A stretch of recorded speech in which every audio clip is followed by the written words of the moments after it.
Hello दोस्तों, नमस्कार। स्वागत है आप सभी का एजुकेशन मंत्रा में। दोस्तों, 69,000 शिक्षक भर्ती प्रक्रिया में अपार सफलता के बाद नई शिक्षक भर्ती, एडेड जूनियर शिक्षक भर्ती, यूपी टेट की प्रिपरेशन हम शुरू करवा दिए हैं। तलवार काट तैयारी शुरू हो चुकी है। भारतीय संविधान को डिस्कस कर रहे थे। पहला वीडियो हमने प्रोवाइड किया था, काफी अच्छा रिस्पांस रहा है अभ्यर्थियों का।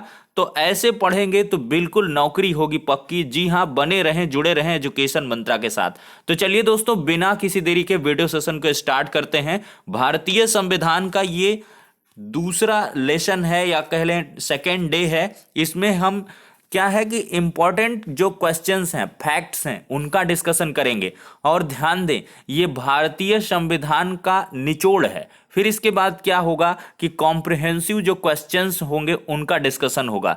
आपको एकदम रामबाण प्रश्नों की अमृतमयी सीरीज भी प्रोवाइड की जाएगी, जिसमें क्वेश्चंस ही क्वेश्चंस रहेंगे, multiple choice in nature question रहेंगे। लाइव तरीके से हम क्विजेस भी सॉल्व करेंगे। बहुत कुछ आने वाला है, बस वेट करिएगा। तो चलिए दोस्तों, यहां पर शुरू करें तो भारतीय संविधान के स्रोतों पर चर्चा करेंगे। देखिए दोस्तों, यहां पर ब्रिटिश संविधान ब्रिटिश संविधान से क्या क्या लिया गया है, इसमें यह पूछा जाता है। थोड़ा सा उल्टा इसमें दिया गया है, लेकिन हम ऐसे समझेंगे। देखिए, संसदीय शासन प्रणाली ये कहां से लिया गया है, तो ब्रिटिश संविधान से। फिर विधि निर्माण प्रक्रिया ये कहां से लिया गया, तो ब्रिटिश संविधान से। लेकिन मैं सबसे ज्यादा आपको इंक्लिनेट करूंगा एकल नागरिकता। जी हां, सिंगल सिटीजनशिप ये कहां से है, ये ब्रिटिश संविधान से लिया गया है। काफी बार ये क्वेश्चन आ चुका है। संसदीय शासन प्रणाली, विधि निर्माण प्रक्रिया और एकल नागरिकता, ये तीनों के तीनों कहां से आए हैं, ब्रिटिश संविधान से। देखिए, भारतीय संविधान क्या है, विभिन्न देशों के जो संविधान थे उसके क्या हुआ है कि इंपॉर्टेंट चीजों को लेकर उनका एक तरीके से गठजोड़ है। एक वो क्या कहें कि परिष्कृत रूप है। हर एक जगह के संविधान के निचोड़ को लिया गया है और उनको एक तरीके से बांध करके कुछ अपना मिलाया, कुछ अन्य देशों का लेकर के इंपॉर्टेंट जो चीजें थी उनको मिला करके भारतीय संविधान बना है, जो कि पूरे विश्व में विस्तृत है, बृहद है और अपने आप में अनूठा है। तो चलिए दोस्तों, अब नेक्स्ट की तरफ बढ़ते हैं। ये तो बहुत इंपॉर्टेंट है, छप्पर फाड़ है दोस्तों। दक्षिण अफ्रीकी संविधान से लिया गया है संशोधन प्रणाली। बहुत ज्यादा बार पूछा गया है ये संविधान संशोधन प्रणाली। जो विभिन्न प्रकार के अमेंडमेंट होते रहते हैं वो कहां से लिया गया है, दक्षिण अफ्रीका के संविधान से लिया गया है। अगला क्वेश्चन बनता है जो है केंद्र सरकार के अधीन अवशिष्ट शक्तियां, केंद्रीय सरकार के अधीन अवशिष्ट शक्तियां या कह लें संघीय व्यवस्था, ये कहां से लिया गया है, कनाडा के संविधान से लिया गया है। अगला है, इसके बारे में चर्चा करेंगे। इसमें जो सबसे ज्यादा बार पूछा जाता है वो फंडामेंटल राइट्स हैं। जो दोस्तों, मूल अधिकार कहां से लिया गया है, अमेरिका के संविधान से लिया गया है। जो आपकी प्रियम्बल है यानी कि प्रस्तावना कहें, वो भी अमेरिकी संविधान से लिया गया है। सर्वोच्च न्यायालय न्यायिक पुनरावलोकन, राष्ट्रपति के अधिकार एवं कार्य, उपराष्ट्रपति की स्थिति और संशोधन प्रणाली, ये सभी के सभी कहां से लिए गए हैं, अमेरिकी संविधान से लिए गए हैं दोस्तों। ऑस्ट्रेलिया के संविधान से बात करें तो प्रस्तावना की भाषा ली गई है। और जो सबसे बार पूछा गया है वो समवर्ती सूची पूछा गया है। समवर्ती सूची कहां से आई है, ये ऑस्ट्रेलिया के संविधान से आई है। केंद्र राज्य संबंध, सेंट्रल स्टेट रिलेशनशिप की बात करें तो ये भी ऑस्ट्रेलिया के संविधान से आया है। अगला क्वेश्चन है, जर्मनी का वाइमर या जर्मनी का संविधान कहें तो संविधान, राष्ट्रपति के आपातकालीन जो अधिकार हैं वो जर्मनी के संविधान से लिए गए हैं। अब जापानी अगर संविधान की बात करें तो कानून द्वारा स्थापित प्रक्रिया तथा शब्दावली, ये जापान के संविधान से है। इंपॉर्टेंट है, मौलिक कर्तव्य रूस के संविधान से लिए गए हैं। यूएसएसआर भी कह देते हैं इसको, तो रूस के संविधान से मौलिक कर्तव्य है। बिल्कुल इंपॉर्टेंट चीजों पर मैं डिस्कशन करूंगा दोस्तों। यहां पर आयरलैंड का संविधान है तो राज्य के नीति निदेशक तत्व, directive principle of state policy, ये लिए गए हैं दोस्तों आयरलैंड के संविधान से। बहुत इंपॉर्टेंट है, राज्य के नीति निदेशक तत्व ये कहां से लिए गए हैं, हजारों बार, लाखों बार आया होगा एग्जाम में। बहुत इंपॉर्टेंट है, इसको बिल्कुल ना मिस करिएगा। नीति निदेशक तत्व ये कहां से लिए गए हैं, आयरलैंड के संविधान से। फिर अगला बनता है कि राष्ट्रपति के निर्वाचक मंडल, यानी कि राज्यसभा में 12 सदस्यों का मनोनयन, ये कहाँ से लिया गया? आयरलैंड के संविधान से।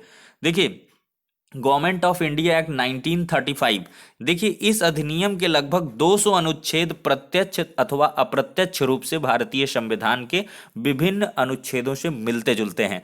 तो गवर्नमेंट ऑफ इंडिया एक्ट 1935 ये बहुत ही इंपॉर्टेंट रहने वाला है। तो दोस्तों अगर यहाँ पर मैं इंपॉर्टेंट की बात करूंगा तो राज्य के नीति निदेशक तत्व तो काफी बार पूछा गया है आयरलैंड के संविधान से। यहाँ पर मौलिक कर्तव्य पूछ लेता है दोस्तों ये रूस के संविधान से। और यहाँ पर आपातकालीन उपबंध ये जर्मनी के संविधान से। और यहाँ पर समवर्ती सूची पूछता है ऑस्ट्रेलिया के संविधान से। मूल अधिकार पूछता है अमेरिका के संविधान से। केंद्रीय सरकार के अधीन अवशिष्ट शक्तियां ये कनाडा के संविधान से। संशोधन प्रणाली जो है दक्षिण अफ्रीका के संविधान से। एकल नागरिकता ब्रिटिश संविधान से। इतना पूछ लेता है तो इतना कंठस्थ कर लें, बिल्कुल से आपका काम बन जाएगा। अब मैं मूल अधिकार यानी कि फंडामेंटल राइट्स के बारे में चर्चा करूंगा। देखिए भारत के संविधान के भाग 3 और अनुच्छेद 12 से 35 में मूल अधिकार संबंधी प्रोविजंस हैं, प्रावधान हैं। तो भारत के संविधान का भाग 3 बहुत बार पूछा गया है, एकदम से रट लो, निचोड़ डालो इसको। भारत के संविधान का भाग 3 तीन किससे संबंधित है? भाग 3 मूल अधिकार से संबंधित है। और मूल अधिकार जो फंडामेंटल राइट्स हैं वो किस अनुच्छेद में वर्णित हैं? तो अनुच्छेद 12 से लेकर 35 तक जो है वो पूरा का पूरा जो मतलब कह लें गठजोड़ है वो फंडामेंटल राइट्स का है। 12 से 35 तक आपको क्या मिलेंगे? मूल अधिकार मिलेंगे। एकदम से दिमाग में सेट कर लो दोस्तों इसको। फिर है भारतीय संविधान में नागरिकों को 7 मौलिक या मूल अधिकार प्रदान किए गए थे।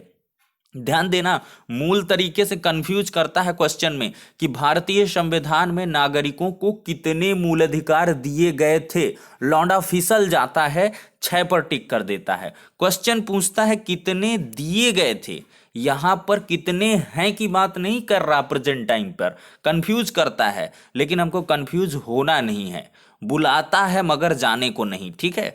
तो यहां पर दोस्तों क्या है कि 7 कहेगा, कितने थे तो 7, कितने हैं तो 6, ठीक है दोस्तों। अब ये जो 44 नंबर संविधान संशोधन है ना, ये समझ लो तुरूफ का पत्ता है दोस्तों। ये 44वें संविधान संशोधन 1978 द्वारा संपत्ति का जो फंडामेंटल राइट था उसको समाप्त करके 300 का अनुच्छेद के अंतर्गत एक विधिक अधिकार, लीगल राइट बना दिया गया है। जो संपत्ति का अधिकार आपका फंडामेंटल राइट था, अब उसको विधिक अधिकार बना दिया है। तो कुल मिलाकर मौलिक अधिकार की श्रेणी से संपत्ति के अधिकार को 44वें संविधान संशोधन 1978 द्वारा निरसित कर दिया गया। बहुत बार पूछता है। और कहां पर जोड़ दिया? उठा के रख दिया 300 का में। वहां पर क्या बना दिया? इसको विधिक अधिकार। थोड़ा सा इसको क्या कर दिया कि इसको जो है इसके प्रभाव को कम कर दिया। देखिए वर्तमान में नागरिकों को प्राप्त मूल अधिकारों की संख्या 6 है, ठीक है। पहले 7 थे, अब 6 हैं। जिंदगी में नहीं भूलेगा आई थिंक जिस प्रकार से आपके अंदर मैंने इसको प्रविष्ट किया है। अब दोस्तों मूल अधिकारों की बात कर ले तो समानता का अधिकार, राइट टू इक्वलिटी, ये अनुच्छेद 14 से 18 तक है। राइट टू फ्रीडम, स्वतंत्रता का अधिकार 19 से 22। रट लो एकदम से। 14 से 18 में क्या है? समानता का अधिकार। 19 से 22 में क्या है? स्वतंत्रता का अधिकार। शोषण के विरुद्ध अधिकार, राइट अगेंस्ट एक्सप्लॉयटेशन, शोषण के विरुद्ध अधिकार, ये अनुच्छेद 23 और 24 में है। शोषण, एक्सप्लॉयटेशन होता है अगर किसी का तो उसके विरुद्ध उसका वो आवाज उठा सकता है, अनुच्छेद 23 और 24 के अंतर्गत। धार्मिक स्वतंत्रता का अधिकार, रिलीजियस फ्रीडम मिली हुई है 25 से 28। कॉन्स्टिट्यूशनल जो अमेंडमेंट यानी कि यहाँ पर एक्ट्स की बात कर लें तो 25 से 28 तक, अनुच्छेद 25 से 28 तक क्या है दोस्तों? आपके जो है धार्मिक स्वतंत्रता का अधिकार दिया गया है। अनुच्छेद 29 और 30, सॉरी आर्टिकल्स यहां पर कहेंगे, आर्टिकल 29 और 30, ये क्या है दोस्तों? संस्कृत तथा शिक्षा संबंधी अधिकार है। बहुत इंपॉर्टेंट है। संस्कृत तथा शिक्षा संबंधी अधिकार कहां पर हैं? अनुच्छेद आर्टिकल 29 और 30 में। और अगला जो है ये तो एकदम से समझ लीजिए संविधान की आत्मा कहा है इसका संवैधानिक उपचारों का अधिकार। डॉक्टर भीमराव अंबेडकर जी ने अनुच्छेद 32 या संवैधानिक उपचारों का अधिकार, इसको भारतीय संविधान की आत्मा कहा है। इसको मैं बाद में डिस्कस कर लूंगा, लेकिन फिलहाल संवैधानिक उपचारों का अधिकार अनुच्छेद 32 है, इसको बिल्कुल से आप लोग कंठस्थ कर लें। तो दोस्तों यहाँ पर समानता का अधिकार 14 से 18, स्वतंत्रता का अधिकार 19 से 22, शोषण के विरुद्ध अधिकार 23-24, धार्मिक स्वतंत्रता 25 से 28, संस्कृत तथा शिक्षा संबंधी अधिकार 29-30 और संवैधानिक उपचारों का अधिकार अनुच्छेद 32। अब मौलिक कर्तव्यों पर मैं जाता हूं सीधे से। तो मौलिक कर्तव्य की अगर बात करेंगे दोस्तों, तो अनुच्छेद 51 का मौलिक कर्तव्यों का प्रावधान करता है। बहुत बार पूछा है अनुच्छेद 51 का, इसको रट लें। अनुच्छेद 51 का किससे संबंधित है? मौलिक कर्तव्यों से संबंधित है, फंडामेंटल ड्यूटीज आपकी जो है। ठीक है दोस्तों, अगला पॉइंट है भारतीय संविधान की मूल प्रति में मौलिक कर्तव्यों का प्रावधान नहीं था। यह संकल्पना पूर्व सोवियत संघ यानी कि रूस से ली गई है। तो दोस्तों पहले क्या था? मौलिक कर्तव्य नहीं थे। अब दोस्तों जो अगला पॉइंट है ये बहुत ही इंपॉर्टेंट है। संविधान में मौलिक कर्तव्यों को सरदार स्वर्ण सिंह समिति की सिफारिश पर, किसकी सिफारिश पर 42वें संविधान संशोधन 1976 के तहत जोड़ा गया था मौलिक कर्तव्यों का, पहले नहीं थे। ये सरदार स्वर्ण सिंह समिति की सिफारिश पर, किसकी सिफारिश पर? सरदार स्वर्ण सिंह समिति, गोल्ड सिंह समिति समझ लीजिए। तो ये गोल्डन जी के द्वारा जो है, मैं थोड़ा सा इसमें ऐसे कर रहा हूं कि जिससे माइंड में आपके ये जो है चीजें छपें। तो सरदार स्वर्ण सिंह समिति के अनुशंसा पर, सिफारिश पर इसको मौलिक कर्तव्यों को 42वें संविधान संशोधन 1976 के तहत जोड़ दिया गया। ठीक है दोस्तों, प्रारंभ में इनकी संख्या कितनी थी दोस्तों? 10 थी। 11वां मौलिक कर्तव्य 2002 में, बहुत इंपॉर्टेंट है, इसी के तहत आपको 86वें संविधान संशोधन 11वां मौलिक कर्तव्य जोड़ा गया 2002 में, 86वां संविधान संशोधन। ठीक है, ये बहुत बार पूछा है। ठीक है दोस्तों, ये भी बहुत इंपॉर्टेंट है आपके लिए। अब अगला चलते हैं। मौलिक कर्तव्य भारतीय नागरिकों के उन दायित्वों को प्रस्तुत करता है जिनकी अपेक्षा राष्ट्र अपने नागरिकों से करता है, ताकि वे